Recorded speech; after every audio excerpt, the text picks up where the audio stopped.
What's up, everyone? Welcome back to Girls with Goals with your hosts, Anne Catherine. And Carolyn. Today, we're going to be talking about confidence and all the different parts that make it up, how you can reinstate your confidence or build your confidence or become more aware of your confidence. Because I think it's a huge topic and low-key a life-changing thing when you get a good grasp on it. So we're going to get into all of that today. And of course, I am wearing merch again today. I think last week or the week before was like neither of us were wearing merch and it was a whole thing. But I love having my own merch because I can truly wear it every day, and like I know I love it because I designed it and I can wear it every day and no one can say shit because you're confident in it. Because at the end of the day, like, it's marketing wearing it every day. You know what I mean? Yeah, like, you can't, a little bit. You can't tell me that I can't wear the exact same outfit every day because it's your own. It's my own. It's your creation. I'm excited to talk about confidence, honestly, because I think it's a word that, you know, it kind of just gets used and thrown around, but, like, I don't think it's as simple as just, like, confidence. I think it is a bit more layered. Yeah, I don't think, we'll get into it, but I don't think confidence is its own thing. I think it's a manifestation or result of all the things that we're going to talk about today. So I was just about to give, like, a whole spoiler about we're the not going to do episode. that, though. No spoilers. We're going to do highs, lows, and goals. Highs, lows, and goals. How we start every episode. My high of the week is that, like we said in our last episode, one of our friends is visiting from New York, and so we haven't seen him in a while, and it's always a good time. We were just talking about this we went for a walk, and we were like, I love hanging out with those people because it's like, it's always jokes, but also like very supportive underlying tone. So like everyone is very supportive and open, but it's also like fully jokes the entire time, and it's so fun. So we went to dinner, like very, very casual on like a Tuesday night and had so much fun. It was nice though. It's interesting because so many people at our school are like doing internships or in different places at different times. So it's just like so strange how you never have the same consistent group. It is super weird, So a couple of our friends are away. One of our good friends, one who we went to Costa Rica with last summer that we've spoken about a lot, was here visiting for the week, and all we managed to do was like one quick dinner, but it was such a fun time. That was definitely a high of the week for sure. And then I went to a dinner party. One of our friends was hosting a dinner party last night, and so I went, and I'd never met anyone that was there before, and I had a great time. It was very calm. Like she's Lebanese, so she made Lebanese food, and the couple other girls that were there were also Lebanese, and everyone like brought dishes, and it was just so good. And it's always Catherine said there were 2 different homemade hummuses. Oh yeah, it was kind of like I missed out. So my friend who was hosting had made hummus, and then someone else who came brought hummus, and so then there were 2 different hummuses on the table, and it was like everyone who walked in, like your initiation to the dinner was you had to taste test the hummuses and vote on what you thought was better. So now everyone is sweating because it's like everyone is sweating because everyone knows the host, obviously, but then no one else that was there really knew each other. And so we're like, I don't want to step on anyone's toes. Like, wait, what did you choose? I kind of forget. I think I may have chosen not our friends. Was hers, but it may have been like, split 50-50. Or the So like... here's the thing is one was like thick and had more garlic and more like seasonings in it, and one was very traditional, like creamy, smoother. And so I think I went with the more traditional one just because I really liked that texture. Okay. But I liked the flavor of our friends. So gotcha. So we decided that they were gonna merge their recipes and interesting. And make really like an in between. They should do that, and then I'll go next time. Okay. We can go back because I definitely want to. I was fully asleep. I've just been like exhaustion central the past month. I don't know how to put that.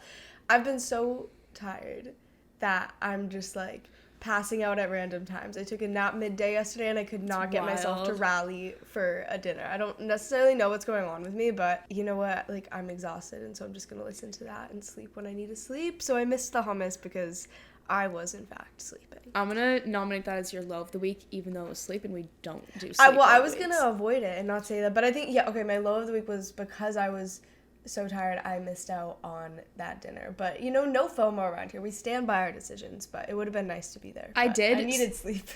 There was someone that was there also goes to our gym, but I've never met him before, and so we were talking about the gym, and I was like, I said something along the lines of, I need to start going in the afternoon because I get FOMO when you guys all go, and he was like, you get FOMO from not going to the gym. And I was like, yeah, well, everyone like is together and they say that they saw each other and they'll do like random classes together. And I'm like, I get FOMO. I'm standing by that. I get FOMO when I go to the gym in the morning and all my friends go in the afternoon and then I miss it. So like the number of times I've just gone and walked or like literally walked in just and like taken a lap just because everyone goes and it's like we all know I'm not for social out with the gym. I think that you might exaggerate it though. I'd be like, oh, I saw this person there, but it's not like we're hanging out. Like I just saw them because it's like a popular time. Yeah, I know. You're really not missing out on people. But otherwise, I don't like see. You might not even say hi. Really, just head nod. A little head nod. The other day, one of our friends, I was like literally on.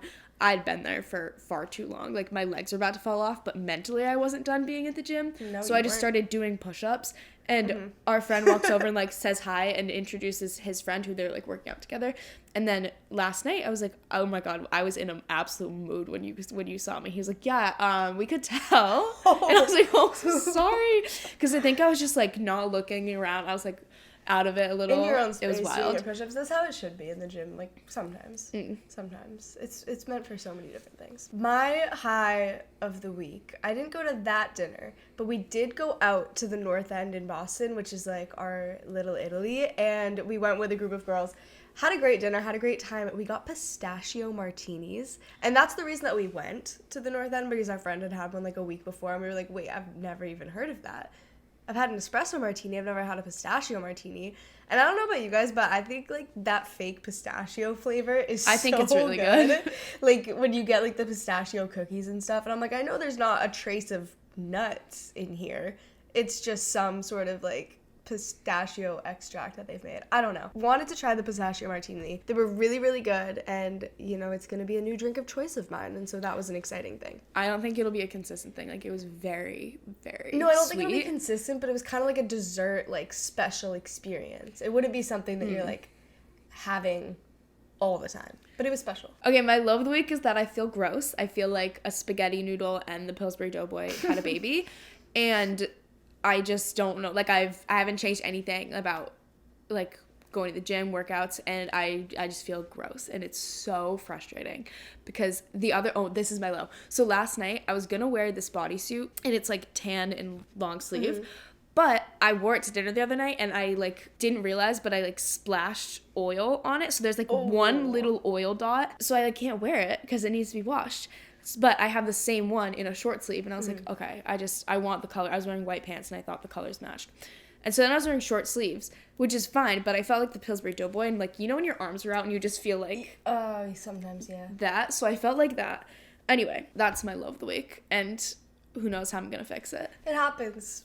It's just one of those weeks. It's just one of those weeks. It just comes in waves. Goal for the week. Oh, my goal was I've been so, like, lazy in my workouts that I haven't been putting energy in. For me, lifting is very passive. Like, I can do it without thinking, without, like, putting that much extra energy into it. But when I'm doing, like, cardio or running, I need to be locked in. And, like, we all know I have my bouts of tripping on the treadmill. So I haven't been, like, doing cardio or things outside of lifting just because I haven't had the mental energy to do so, but I want to feel less gross, and I think more, like, high energy movement will help me achieve that. So this week I want to do more like cardio and go for more runs. Also, it's been every time I want to go for a run, it's raining outside, and, like, my shoes are white, so yeah. I think mine is to do I gotta get up in the morning and, like, do something a little bit better or more productive or just, like, anything. I feel like I've been I've been so your mornings. lazy in the mornings. But even if I took my morning and I, like, read a book or something, that would feel productive to me and that would feel like something. Like, I'm just in a bad habit of just, like, waking up and, like, going on my phone, going on my computer, sitting on the couch. And it's just not, She's been watching TV. It's not a good way to start my day. And it feels so unlike me, but it's going on with whatever exhaustion thing I'm going through because I wake up and I'm just still exhausted. And so I'm having a hard time, like, sticking to, like, my typical morning routine or doing things in the morning. Because, like I said, I'll wake up early, but then I usually take my time in the morning. I don't usually jump out of bed and, like, go right to the gym. Like, usually, I make a drink, I make a snack, I read a book or something. But recently I've just been, like, sitting on the couch, and I don't like it. I feel like it's taking me a really, really long time to, like, snap into myself in a day, and so this week I want to try to actively wake up and do something different. I do think it's really interesting how people can have different, like, morning routines that make them feel good, like, very different. Because for me, if I were to wake up and, like, stay in my room in the house, like, reading a book, to me, that would make me feel sluggish and lazy. I need to flip them. Like, I need to get up and get out, or I'm going to feel sluggish and lazy. Yeah. But someone else could, that is their energizing factor, and then once they have, like, do their things inside, around the house type situation, then they're energized to go do the out. Like, I'm flipped. And I think it's so interesting how people have different things that serve them better, and, like, different orders can fit better to you. I feel like my order changes all the time. I'm not good at having, like, one specific thing. You're a bit better at, like, you'll have, like, a very consistent sort of morning routine and stuff, and I'm a little bit more, like, I feel like I have different morning routines that I like, or just different routines of my life that I like, and I kind of can flip it around day to day or week to week. But then when I get in a rut where I'm doing the same lazy type feeling thing, then I feel gross. But I can have a lazy morning or two if it's blended in with others. I just don't like, even if I stay, like, on a weekend, that's what I kind of don't like about weekends, is that I wake up and I'm like, I sleep a little bit extra, and then I'm in the apartment, and then I start doing the things that I have space for because I don't, like, need to get out of the house yet. And then it's, like, noon, and I haven't left, and I'm like, for me, I love leaving in the morning. Like, I love getting up and going. Like, that's my morning routine is, like, wake up, get out. And I love it. And I love that, too. And I love that. Always every day. So on a weekend, I kind of feel... But I still wake up early is my thing. Like, I'll wake up early. Like, I wake up at the same time. I just feel like I shift the order of how I do things sometimes. It's fun. Before we get into the episode of confidence, quick plug, adding Catherine Canine, at Caroline Canine, at Girls Schools Pod for all the extra content. And, like, I feel like it's just a supplement or a visual glimpse into. That's how I view all the social medias. Also, the podcast has, like, the podcast accounts, like, we take some of our favorite clips or the most, like, hard-hitting, impactful clips and put them on there. So if you want a little bit of extra content, like, go over there, go hang out. Instagram or TikTok. And they're all linked in the show notes as well. You guys can always find our stuff there. You know the drill. Okay, so confidence. This was something we talked about yesterday, a couple of days ago. It's something that's been on my mind. Not the idea of, like, having confidence or not, but more of what does confidence mean? What is it made up of? And I came to the conclusion that confidence is not its own thing. Confidence is not its own thing. Confidence is a result of trusting yourself and being secure in yourself and being proud of yourself. It manifests in the form of confidence. Yeah, I don't think it's as simple or cookie cutter as we make it. I think people will be like, oh, she's so confident, or I'm not confident, or like Catherine was saying the other day that someone at work was like, you're so confident. Oh my God, because I, like, we were talking about something, and so I, like, made a little presentation about it, and someone's like, I wanted to do a project, and then they said no to the project.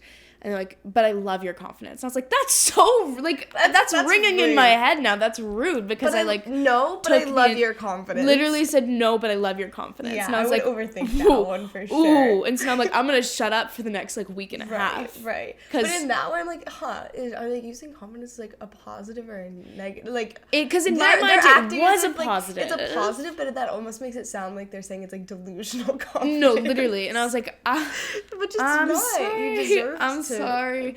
It was like a situation where they asked me to do a project, and I was like, I can do this a million times, like, bigger and better. Like, I have so many great ideas for this, and I would love to make this, like, a bigger thing. And they're like, no, but I really respect your confidence. And I was like, that's so rude. But I think we use confidence as this blanket statement term, yes or no, has it, don't have it, or has it, doesn't have it. I think grammatically that is more correct. Anyways, but I don't think that's the case, because I think I've always had some intrinsic level of confidence, like, just growing up and as a kid, I think it's always been a little bit a part of my personality. But then there are also so many situations where I can feel so unconfident and so inferior. I don't think it is like a yes or a no. I think there's probably a lot of different types of confidence, or a lot of different things that go into confidence, and maybe some are really, really strong for you and some are not. And so you feel like you have this, like, confidence roller coaster where you're going up and down, and you're like, am I confident or am I not? Because sometimes I think I so am, and then I'm in a situation and I don't feel confident at all. I actually feel super insecure about this.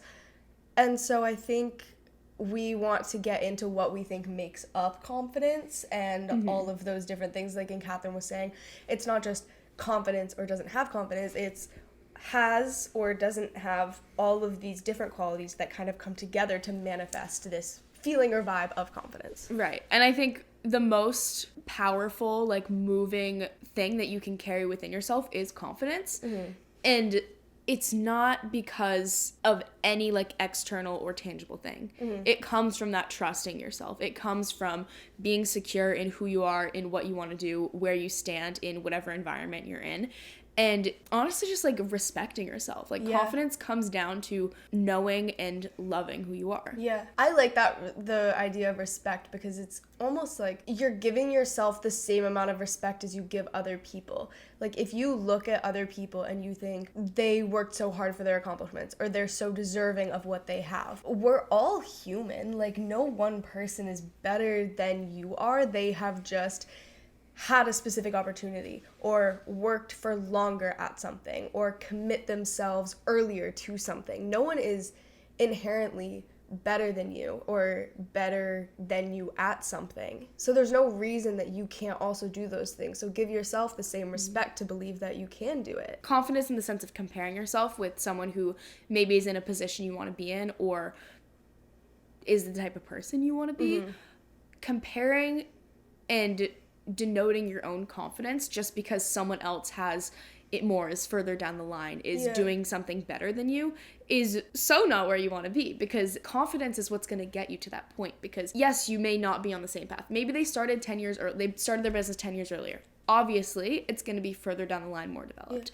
Maybe they're 10 years older than you and they've been in doing a hobby or, like, practicing something, or they've been gaining experience for longer than you. Of course they're going to be further down the line. You have to trust yourself and be so secure and respect yourself enough to know that in 10 years you will have gained that experience. You will have been 10 years further down the path. You will be in that position, if not in a greater position, if you just have the confidence, security, trust, respect, love for yourself. Like, you will get there. We were talking about what we think makes up confidence. Since we kind of came to the conclusion that we don't think it's just one thing, we were trying to determine what we think actually makes it up. What are the qualities? What is the recipe for confidence? And there could be a lot more that you guys feel, right? Obviously, this isn't a science, but this is kind of what we think confidence can be broken down to based on seeing it, like, in ourselves, and where we think that we're strong with it and where we think that we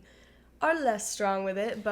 And with all these points, I think we kind of came to this list because when I am trusting myself, when I feel secure in myself, when I'm proud of myself, when I am compassionate towards myself, when I'm respecting myself, that is when I feel confident. It's a result of those things, and it's the kind of tangible manifestation or the energy that comes because you are trusting and secure and proud and compassionate and respectful of yourself. Yeah. So the first thing, trusting yourself. Trusting yourself is so important because I think it's at that core of having a good relationship with yourself, which having a good relationship with yourself in all of these ways that we're listing out is confidence. Maybe that is confidence. Maybe confidence is having a good relationship with yourself. I don't know. Yeah. Maybe that's one way to take it. But building trust with yourself, I see that as simple as doing what you say you're going to do. Sometimes we can have a big gap between the things we tell ourselves we want to do, the things that we say we're going to do, and then the actions that we actually take. And the more that you say you want to do something, say you're going to do something, and then your actions are different than those, you break trust with yourself. So you're going to continue down that cycle of always saying, like, oh, I want to be someone that wakes up earlier. Oh, I'm going to go to the gym tomorrow. I'm going to go to the gym tomorrow. I'm going to go grocery shopping. Like, I'm going to get my homework done and stop procrastinating. The more that we say all of those things and then the actions don't line up for it, we break the trust with ourselves, so then we can never believe that we're going to do them, and then we never do them. We get in a habit of then continuing to say things and not doing them. You need to close that gap with yourself. And either doing that by building some sort of discipline where you're like, no, I'm actually going to get myself up and I'm going to do this. I'm not going to procrastinate. I'm going to go to the gym when I said I was going to go to the gym tomorrow. Or you can do that by starting with building smaller expectations for yourself, ones that you know you can actually follow through with, so that you can show yourself that on a more minor scale, you can trust yourself to follow through with the things that you say you're going to do. And then slowly you can start making bigger promises to yourself or building bigger, more important habits. But that is how I see trusting yourself, is you have to build some level of I do the things that I tell myself I'm going to do. And then not only do you have that trust in yourself to always do, the small day-to-day habits and also the bigger things, but you're also going to have this much more confident relationship with yourself. And you're going to then believe the things that you tell other people. You're going to believe in your bigger life goals and your long-term goals. Yeah. That really builds confidence. Because it could start with like, oh, I'm going to clean my room. And then maybe you have like a really messy room. Maybe that's the one thing that you can't do. But you say, oh, if you bite off more than you can chew, I feel like that's a huge thing that you can apply to any habit that you want to instill in yourself, or anything that you want to change in your life. When you say, oh, I'm going to clean my room, and then you don't do it. Trust broken. You do it the next day, don't do it, trust is broken. But the flip side of that is when you do clean your room, you've just, even if you don't realize it, you've built a little bit of trust. So then the next day when you go to, you're like, subconsciously, you're like, oh, I can clean my room. Like, I cleaned my room yesterday. You clean your room again, more trust. And then that goes on until you have this like overwhelming trust in yourself that when you say you're going to do something, you do it. You don't even have to think about it. You do it because you are so confident that what you say you can accomplish and you will accomplish. And that starts on small scales. But then, like Karen said, it goes into like promises to other people. Promises like bigger things that you say to yourself when you do trust yourself and you say something confidently. And that confidence isn't something acting on you. That's something that you've created within yourself. And I think that's my biggest point with how confidence is not its own thing. Because confidence doesn't like come to you. Confidence isn't something outside of you. Confidence is something that you've created within yourself. So the more you build that trust with yourself, the more you do the things you say you're going to do, the more confidence you're going to have as you say you're going to do more, as you actually get to doing more, and as you just move about your life. Imagine you have some sort of longer term goal for yourself. Imagine you've always dreamed, when I'm in my 20s, I'm gonna move to New York City and I'm gonna work this dream job that I have. But that is far out, and that takes you accomplishing a lot more steps to get there. If you don't have that baseline of trust with yourself, like when I say I'm gonna clean my room, I clean my room. When I say I'm gonna go to the gym, I go to the gym. You're not gonna have strong enough trust in yourself that you can do that thing in 5 years, because that's scary. Like a big goal in a future, that can be really scary. And so you have to be able to have this baseline belief in yourself that like, hey, I can always do the things that I say I'm going to do. I am in control of my actions. I am all of these things. So when you have that, you have this sense of confidence and security and trust that you just take it day by day and you do the things you say you're going to do. And so you're going to get there and you're going to meet that future goal. Versus if you didn't have that, you would just see this big scary thing and you may not be able to move forward at all. And I think the security piece of that is less actionable and more just conceptual on knowing and understanding yourself. And so being secure in yourself breeds the same kind of confidence, because you do. That's like the next level. When you're secure in yourself, you trust yourself, you have confidence. And so being secure in yourself comes from knowing who you are, where you're positioned in your environment, like we said, knowing what you want to do, where you want to go, knowing your boundaries. All of those things form this sense of security and deeper, more solid identity within yourself. And when that can't be shaken, that's when confidence comes. That's when you walk into a room and you are confident, because it doesn't matter who's there. You know who you are and you know how you can present yourself to them, how you can stand within that room. So being secure is that next level to creating confidence within yourself. And then there's being proud of yourself. Wait, what does it look like to be secure? I kind of like, if for my own mind, want a better understanding of the difference between having trust in yourself and being secure in yourself. Where do you see that difference? I think having trust in yourself is more, I trust that I can do this. Okay. It's more actionable. Okay. It's when you're doing something. Being secure in yourself is like 24/7 conceptual, knowing who you are. Okay. It's not what you do, it's who you are. Knowing, like you said, boundaries. So like knowing that you are deserving and what you deserve, and trusting yourself to also accept no less than that. Because I think sometimes we might have a sense of security in ourselves. Like, I know I'm great. I know what I deserve. I have these boundaries, but then sometimes we can't always trust ourselves to follow through with that. Like, if someone does treat you shitty and you kind of have to make that decision, then the trust comes into play as well. You have to trust yourself to follow through with your boundaries and what you think you deserve. And being secure in yourself follows the same kind of incremental build as learning to trust yourself does, though it is less of a tangible thing. It's more of, it could come by when you complete a task that you say you're going to do. Maybe it's, I'm going to go to the gym consistently. When you do that, you feel you've built that part of who you are, and you know that nothing can shake that. And so you're going to be that's another pillar of foundation that like strengthens who you are. That's security in yourself, and that's what's going to bring confidence to who you are. So something you could do right now, because we all have strengths, we all have things that we are great at, so consistent with, find a sense of security in those things in yourself, or remind yourself what those things are. It's so much easier to look at the things that you're lacking or the things that you're not doing, but we all have so many things that we can feel secure and feel confident about. So before even trying to expand and build that security in other ways, think about what you can just claim it for right now. And then there's being proud of yourself, which is the next kind of step or part of what makes up confidence. Being proud of yourself is looking into or looking at the ways that you've built that trust with yourself, the actions that you've taken, and the parts that make up the security of yourself. So it's looking at what you've done and who you are, and acknowledging that you like that. Acknowledging that that's something you're proud of. I feel like there's no other explanation than just when you're proud of yourself, that's going to show. It's just going to come out. You are going to carry yourself at a much higher level of confidence, because what's not to be confident about when you are proud of yourself? Yeah.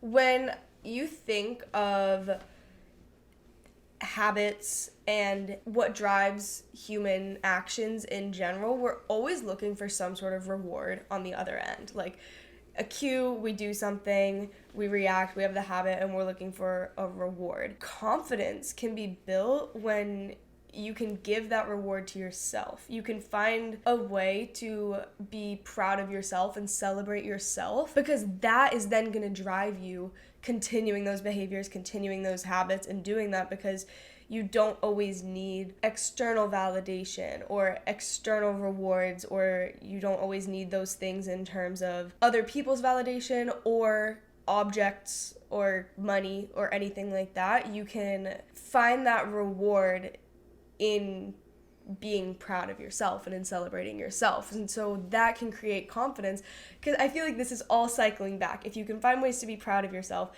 then you're going to continue to do the habits, and when you continue to do the habits, then you build trust in yourself, and then you have security in yourself. Like, it all kind of compounds and becomes more of it. But I think being able to be proud of yourself and celebrate yourself can be so hard, because we're trained to always look for these external things, but at the end of the day, we're looking for some sort of reward, not necessarily external. And so trying to build more of that reward system inside of yourself is kind of a cool way to look at it. And then there's being compassionate about yourself, which I think is a really important point that Caroline brought up when we were talking about this, is confidence is not being cocky or being a know-it-all or being the best person in the room. And we'll get into the difference between confidence and cockiness in a second, but it's not about doing everything right.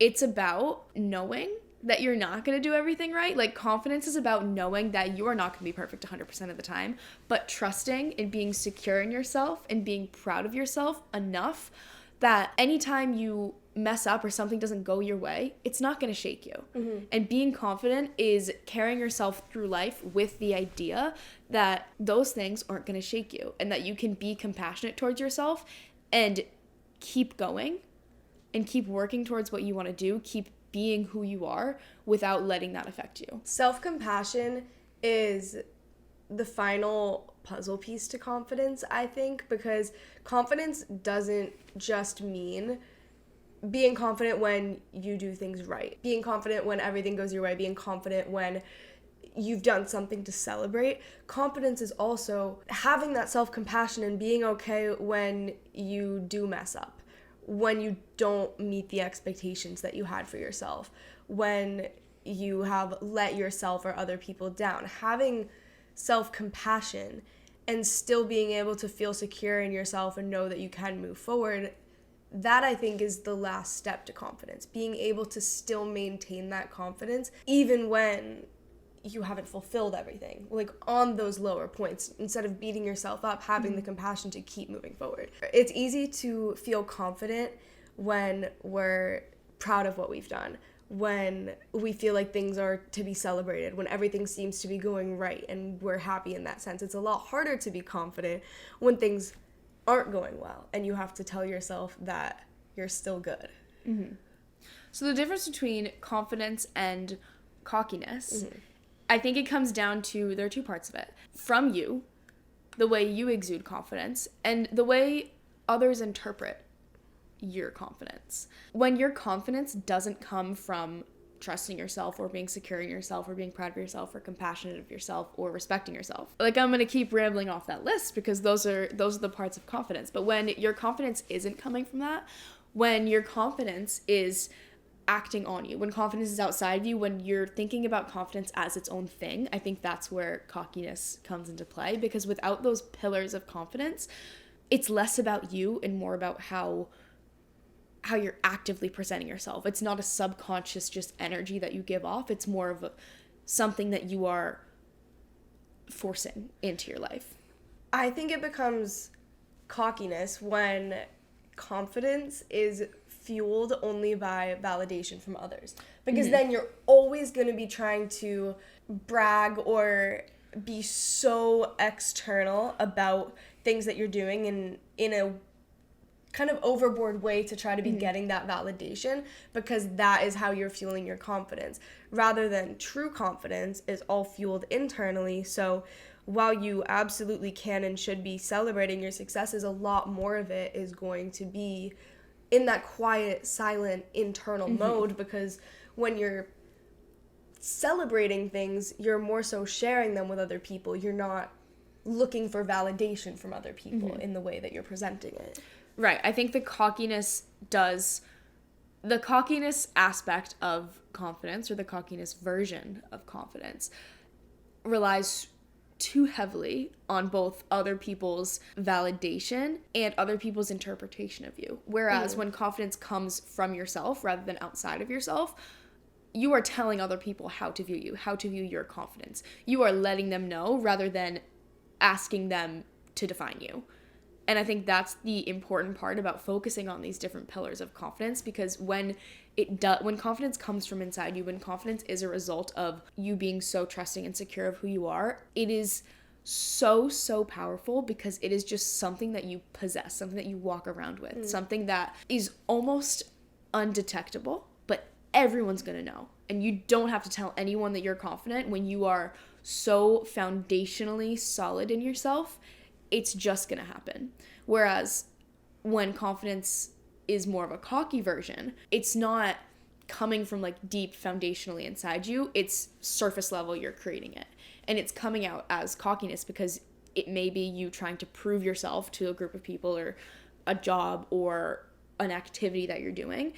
And it's asking for other people's validation. Whereas the other side of confidence, the one that we're really talking about and really like appreciative of here, has nothing to do with other people. It has everything to do with like you and yourself and how you exist in the world. And it is such a cool thing. Confidence versus cockiness is so interesting because it's also up to interpretation of the people who are interpreting it. I don't think that any person would ever say, I am cocky instead of I am confident. I think that it is only in the way that other people perceive it. And so I see it going two ways. I think that unless you're never gonna say it, but I know probably everyone has experienced times when they are trying to be confident or like feel uncomfortable, and the like reaction of being uncomfortable in a situation or setting or a lifestyle or environment manifests as like being cocky or being that like really uncomfortable and like unbearing side of confidence. So I know that everyone has probably experienced that at some point where it just like comes out wrong, like you're or like you feel really uncomfortable. And the way you feel in that form of confidence is like you and confidence are separate. You're like separate entities. But when you feel this like foundational confidence, you are yourself, and like confidence is within you. Like you are you're in charge of the confidence, whereas otherwise you're like grasping for it. And so you can continue your point, but I just wanted to say that like not everyone is just like confident. Yeah, no, I agree. It's something that takes a lot of work and a lot of time to like become that foundational style of confident. And so a lot of people, everyone has experienced like kind of feeling like they're coming off more confidence. as cocky. When it's like yeah. But when it comes to people interpreting you or interpreting another person as either confident or cocky, I think that it's in two ways. I think it's either in the way that we're speaking about, where somebody is fueling their confidence from external validation, and so they're coming off like very cocky, very braggy, very trying to grasp onto things. Sometimes though, somebody might just exude a level of confidence, an energy of confidence, and somebody else's intimidation of that might analyze it as cocky. You know, they might put that in the bucket of like, oh, that person is acting so cocky, when really maybe they're not. Maybe there's no bragging or no cockiness or anything involved. Maybe they just have a level of confidence that's intimidating, you know? It could be like that as well. And so I think it's, you know, it's hard just to bucket something as confidence versus cockiness, because I think we all know some people who are just like, can be unbearingly cocky, and we're like, oh my God, like what is that? Where is that coming from?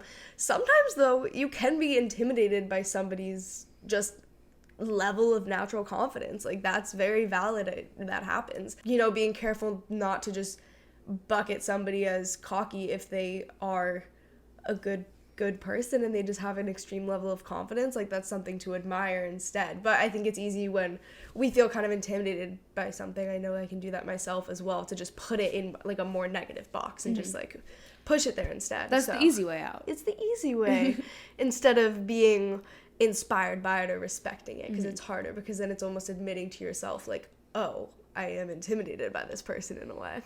But once you do get that, then that's when you can like build on that trust and that respect of yourself, is when you admit that and are able to like move forward and move past that and grow from it. We love self-awareness around here. We truly do. So everything that we've talked about so far has been this recipe of confidence within yourself. What are all the qualities to build or recognize within yourself that we think makes up confidence, instead of confidence just being this one thing? I do think that there is another huge piece of it, kind of tied to your sense of security with yourself, but your ability to be unbothered by other people. I mentioned this in a couple weeks ago when we were talking about party culture, about how I can feel so confident and so secure in myself internally, in my own head, in my own life, but sometimes I can be bothered by other people and other people's opinions of me, or just like how I feel in a group if I'm made to feel inferior, made to feel like on the outside or something like that. Not in like a super debilitating way, but like I know it happens to me, and I think that it happens to everyone in a sense. So I think that next step and level of confidence is building an ability to be unbothered by other people. Unbothered by other people's opinions of you, unbothered by how other people make you feel, because you just have such a strong sense of self and such a strong sense of confidence within yourself that if people treat you in a way that you don't think you should be treated, instead of taking it personally like, oh, they treated me badly, they're making me feel on the outside, you're gonna feel bad about it, you look at it as like, oh, that's no way for someone to treat me, and then you just disassociate. Like you're just unbothered and you're like, oh, I don't deserve that way of being treated at all, and then you just leave it alone, or you're unbothered, or you even continue to associate with those people because you're just so good at compartmentalizing that and just taking what you want from the situation and taking the good aspects of the situation but being unbothered by the bad. I think that is a much harder next level of confidence. And while you build confidence within yourself, and it's made up of these different qualities within yourself, I think that it can really be tested in relation to other people. Yeah. I mean, I always talk about that, I guess, in a different sense, but healing or growth, like you listen to these podcasts and you go to therapy and you like journal and you work on yourself. That's all you and you. That's all a solo mission. And you can feel so secure and so elevated through that process when it's just you and you. The test though is, can you put yourself in a social setting or back into like the real world environment, and will those things and all the things that you've worked on hold true? Because you can be like in your room on your own and have all of those like factors of growth and ways that you've grown be true. But it's such a test to stay true to those while you're around other people. Yeah. Whether it be other people that are in the same way as you, like have the same growth or are in the same positions as you, or people who aren't and who may not understand your position, and it's really hard to kind of understand each other in that sense. Confidence comes into play here, because when you are confident in any growth that you've made, any lifestyle changes that you've made, you're not going to be shaken, like I talked about in the security moment. And I think this ability to be unbothered has to do with being secure in yourself. When you are secure in yourself and your life choices and who you are and what you're doing, when you do put yourself in a social situation or an environment that is testing you, that's not going to be shaken. And it's not going to affect you further than that moment. It's hard not to place value in how other people treat you or how other people make you feel, or whether or not other people want to spend time with you or want to have a relationship with you. Something that can help me is if somebody is seeming like they're acting some sort of way or treating me some sort of way, trying to put myself in those shoes and think about all of the other reasons that they could be acting that way that don't have anything to do with who you are and how they feel about you. They could be so distracted by so many other things. They could have all these other values and all these other time commitments. They could have just other people that are taking up more space in their life, and they don't have the capacity. Or how many times do you just feel like, you know, you maybe don't click with somebody that much, and it really has nothing to do with their character or how good of a person or cool of a person you think they are. Sometimes you just feel like you don't click with that person. So if I can put myself in another person's shoes and justify that behavior in some sort of other way, that helps me. When trying to be unbothered by other people and bring your confidence to that level of being unbothered by other people, that's something that can help me when I start to feel bothered by other people. Is, can I put myself in their shoes and justify that behavior? Okay, there's probably a lot of reasons that have nothing to do with me. Can I put myself in those shoes and it's unjustifiable behavior? Well, then that's that person's problem. That doesn't also have anything to do with me. And that, again, comes down to being secure in yourself and trusting yourself. Mm-hmm. And then the next level is, like, having respect of how do you want to react to a situation. All of which are you moving about your life with confidence. Mm-hmm. And so, quickly, as you may have gathered throughout this episode or have been taking notes, how you can gain confidence, I want to think through these in both immediate and long term. Because everyone has been in a situation, like Caroline has talked about, like I've talked about in this episode, where you may be very confident. You may be a really confident person, either naturally or you've built it, but you are in a situation or a setting or an environment, and all of a sudden, all of that goes away. And you feel like debilitatingly unconfident. And so in that moment, there are a few things that you can do to try and get back to neutral or try and get your confidence back. These are like immediate or situational changes that you can make. So some immediate changes, some may apply to different scenarios, some may not, but like change your clothes. I think that's a huge thing if you are feeling uncomfortable. Like I'm wearing standing jeans right now and I'm seated, but like I am wearing a shirt underneath that for me, if I was sitting right now with these pants and like a tight shirt, I would be uncomfortable sitting here like on camera for an hour. So I put a sweatshirt on and I haven't thought about it since. Mm-hmm. That's like an immediate, because I was walking around, I put these clothes on, I was like, yes, this outfit looks so good, I love it. Walking around, had a ball, took some pictures, I like them. And then I came and I'm like sitting down now. Yeah. And now they like fit differently and they're like digging into my belly button and I'm like super physically uncomfortable, and this is a physical example. And so an immediate change, I wasn't about to go like fully change and like redo my outfit. Like we have a show to record. So I just put on a sweatshirt. Yeah. That's an immediate change and I like feel a lot better and way more comfortable and my confidence is back. Similar changes that you can make are like environmental changes. Like if you are in the moment, like with people or in an environment that you're not having fun with, maybe it's taking away your confidence, giving you a little bit of a social anxiety situation, take yourself out of it. Or go talk to someone else in that group that maybe will help reinstate your confidence or bring you back to neutral and make you feel a little bit better. There are situational changes or little tweaks. Maybe you can't fully leave a situation, but you can go talk to someone else. Go like to the bathroom and take a breather, or like go outside and take a walk around the block and like come back and do your thing. Little things that can help kind of mitigate that or bring back your confidence. And if none of, like, no physical examples work, and of course there are a million more, those are just like easy ones, I guess, to kind of conceptualize or verbalize right now. And if none of those work, go in your head and try and be present. Like, maybe it's a little like count to 10, like think about ways that you're confident, remind yourself of accomplishments that you've done, or think through past situations or examples that have been similar that you've been in that you did feel confident, that you were confident in. Try and like force yourself to, I know now we're talking about this is like the kind of outside of yourself, forcing confidence, but try and create that for yourself, or bring yourself back to those foundations, think through them, and bring yourself back to yourself. Just kind of zone into your head for a second and be like, chill.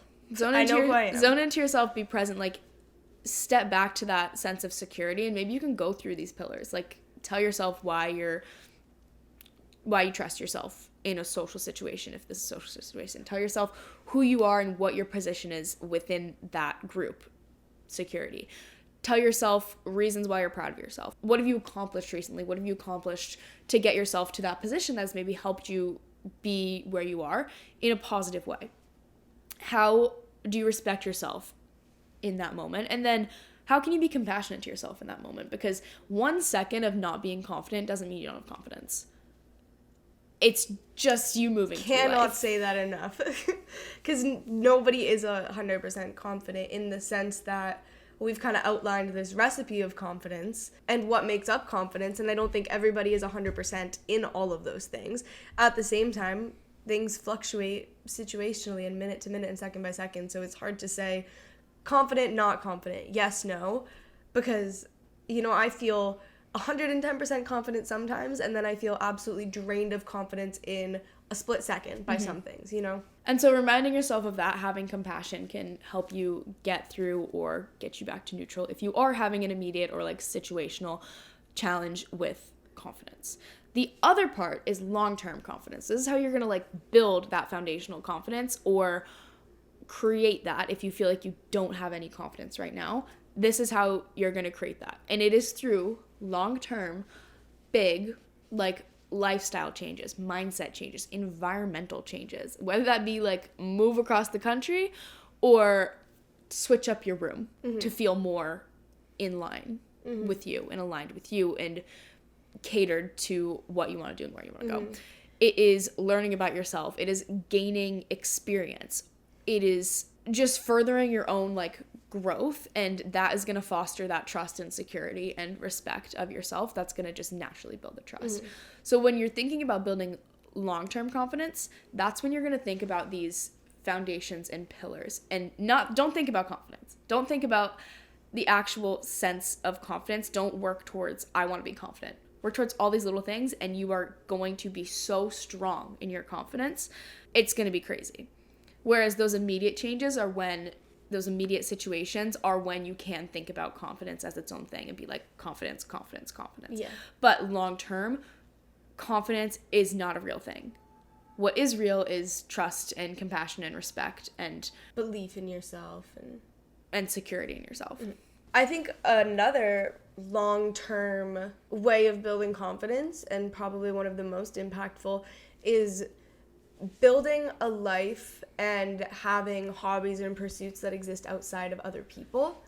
Because how else do you build a relationship with yourself, trust with yourself, respect for yourself, if the life that you live is always in relation to other people? I think you have to have the things that you do just by yourself, the things that you learn about, the hobbies that you develop, the things that you care about doing. I mean, that is what the gym can be for you. It can be that time where like that is the thing that you do for the time for yourself every day. It could be traveling. You're gonna go gain some travel experience by yourself, and like that can be such a profound experience to like do that by yourself and gain those experiences that like it feels like you have that with yourself and nobody else.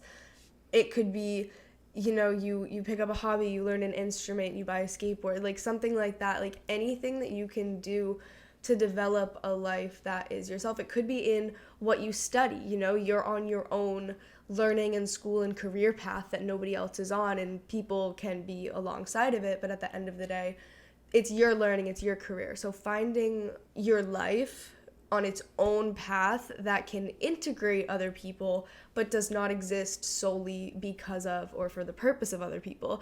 I think that is the biggest builder of confidence, because that's the biggest builder of your life and your independence and your trust and all of these things that create that sense of confidence and the feeling of confidence. So building that life for yourself outside of other people. So the recipe for confidence is trusting yourself, being secure in yourself, being proud of yourself, respecting yourself, and being compassionate towards yourself. Those, when put together, are going to create undeniable, powerful confidence that you are just going to possess. It's going to be wild, I promise. It's going to be wild. It's going to be wild. Well, I hope that this episode gave you a new perspective on confidence. Whether you're somebody who's always told yourself that you're not confident, or whether you are somebody who feels like your confidence fluctuates so much, or whether you are somebody who has always felt really confident and maybe wants to grow it or wants to understand it better. Like, we're all in different spots, but I think we're all kind of somewhere in between. I hope this helped you have some inspiration for steps that you can take to build your confidence. I hope it instilled some confidence in you in a way. Yeah. I feel like even just talking about this gives you that self-awareness, gives you the motivation and inspiration to, you know, build that relationship with yourself and find more confidence. So if you did enjoy this episode, let us know what you took from it. Let us know how you liked it. Let us know anything over on Girls with Goals Pod on Instagram or TikTok, on our personal Instagrams and TikToks, Caroline Canine and Catherine Canine. You can follow the show wherever you listen, Spotify, Apple, watch it on YouTube, leave a rating. There's so many things that you can do. Just get in touch with us in one way or another, because we love hanging out with you guys and knowing you guys. And we will see you next Monday. Bye.